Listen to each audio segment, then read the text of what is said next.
नमस्कार शेतकरी मित्रांनो,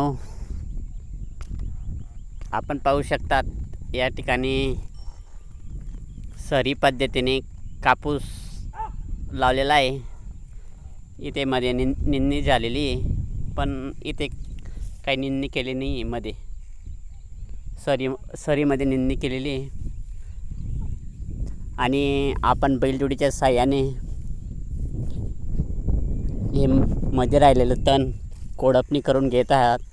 तुम्ही पाहू शकतात या सरी पद्धतीमध्ये एक कापूस लावलेला होता, मध्ये मजुराच्या साहाय्याने निंदणी करून घेतली आणि आपली बैलजोडीच्या साहाय्याने कोळपणी सुरू आहे। तुम्ही पाहू शकतात या ठिकाणी मध्ये तण आहे आणि कोळपणी इकडे कोळपणी झालेली।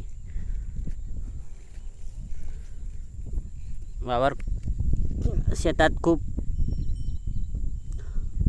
छानपणे तण नियंत्रणासाठी बैलजोडीच्या साहाय्याने कोळपणी करून घ्यावी।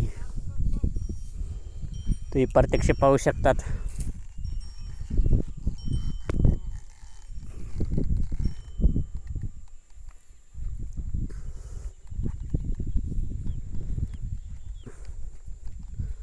बैलजोडी सुरू आहे।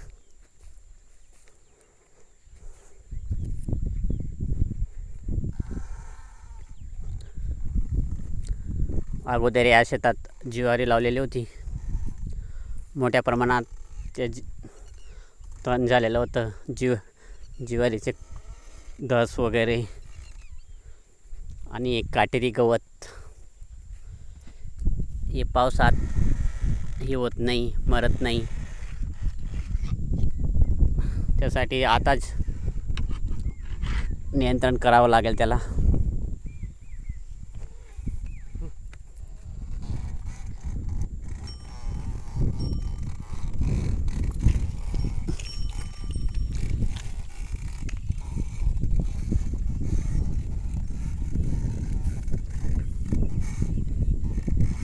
या ठिकाणी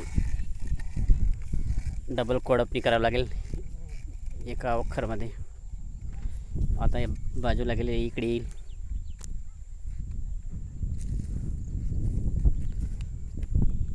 या अशा प्रकारे मध्ये तण आहे, त्यासाठी कोळपणी खूप महत्त्वाची। तुम्ही पाहू शकतात कशा प्रकारे कोळपणीमुळे तण नियंत्रण झालेलं आहे। लाईव्ह प्रूफ आहे।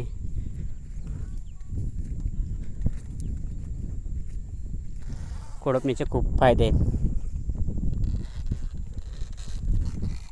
धन्यवाद मित्रांनो, आपल्या चॅनलला सबस्क्राईब करा, लाईक करा, शेअर करा नवनवीन माहितीसाठी।